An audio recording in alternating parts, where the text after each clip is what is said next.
વિદેશ પ્રવાસે ગયેલા ગૃહ રાજ્ય મંત્રી હર્ષ સંઘવીએ ભારત આવ્યા પછી તરત જ ગાંધીનગરમાં ગુજરાતના 3 આઈપીએસ અધિકારીઓની બેઠક બોલાવી તેમની નારાજગી હતી, કારણ કે ગુજરાત પોલીસના આઈપીએસ અધિકારીઓ વચ્ચે ચાલી રહેલી ખેંચતાણ અને એકબીજાના ટાંટિયા ખેંચવાની રમતથી ગુજરાત પોલીસની આબરૂનું ધોવાણ થઈ રહ્યું છે, એવો તેમનો મત હતો. અને આ મુદ્દે તેમણે 3 સિનિયર આઈપીએસ અધિકારીઓને પોતાની ચેમ્બરમાં બોલાવી તેમનો ક્લાસ લીધો તેની વાત કરવી છે.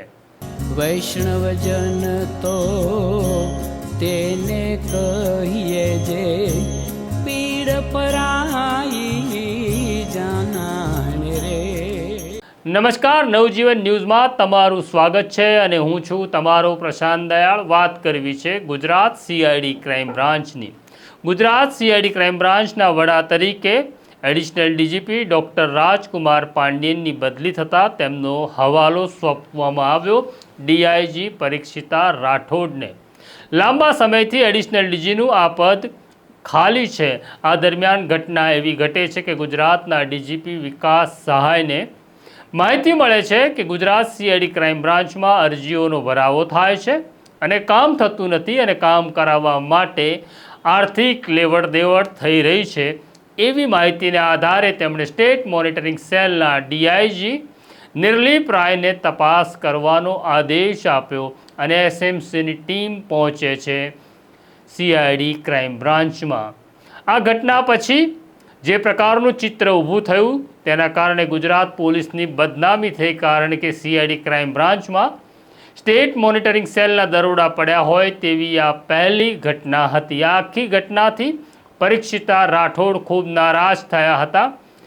ચિત્ર એવું પણ ઊભું થયું કે પરીક્ષિતા રાઠોડ એ સ્ટેટ કેડરના અધિકારી છે, ગુજરાતી છે, એટલે તેમને પરેશાન કરવા માટે એસએમસીને મોકલવામાં આવી અને મામલો પહોંચ્યો ગુજરાત સરકાર સુધી.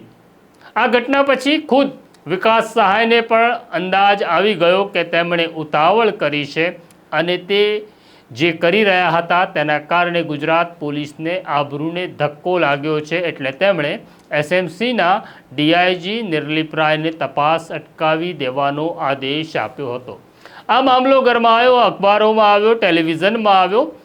તે વખતે ઘટના એવી હતી કે ગુજરાતના ગૃહ રાજ્યમંત્રી હર્ષ સંઘવી વિદેશ હતા. વિદેશથી પરત આવ્યા પછી હર્ષ સંઘવીએ તાત્કાલિક ડીજીપી વિકાસ સહાય, એડિશનલ ડીજી રાજકુમાર પાંડ્યન અને એસએમસીના ડીઆઈજી નિર્લિપ રાયને બોલાવ્યા હતા, પણ આ ત્રણેય સાથે બેઠક અલગ અલગ કરવામાં આવી હતી. એટલે આ બેઠક અલગ અલગ કરવામાં આવી હોવાને કારણે બહુ સ્પષ્ટ રીતે શું ઘટના ઘટી તે જાણવા મળ્યું નથી, પરંતુ સૂત્રો એવું કહે છે કે હર્ષ સંઘવીએ ડીજીપી વિકાસ સહાય સામે નારાજગી વ્યક્ત કરતાં કહ્યું કે જે કંઈ થયું છે એ બરાબર નથી અને ગુજરાત પોલીસમાં જે પ્રકારની ખેંચતાણ ચાલી રહી છે, ટાંટિયા ખેંચ ચાલી રહી છે અને એકબીજાને બદનામ કરવાના જે પ્રયત્ન થઈ રહ્યા છે એ તાત્કાલિક બંધ કરી દેવામાં આવે. આમ 3 સિનિયર અધિકારીઓને બોલાવી તેમનો ક્લાસ લઈ સરકાર જે ઈચ્છે છે, સરકારને જે સંદેશો આપવો છે તે કયો.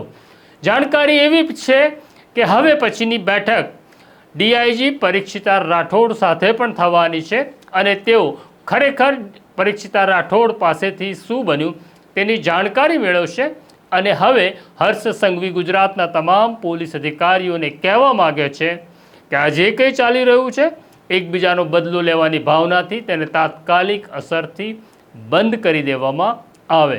તો આ છે આજના મોટા સમાચાર.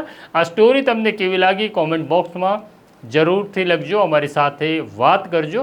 અત્યારે મને અને મારા સાથી જયંત દાફડાને રજા આપો એ પહેલાં સ્ટોરીને લાઈક કરો, શેર કરો અને સબસ્ક્રાઈબ કરો.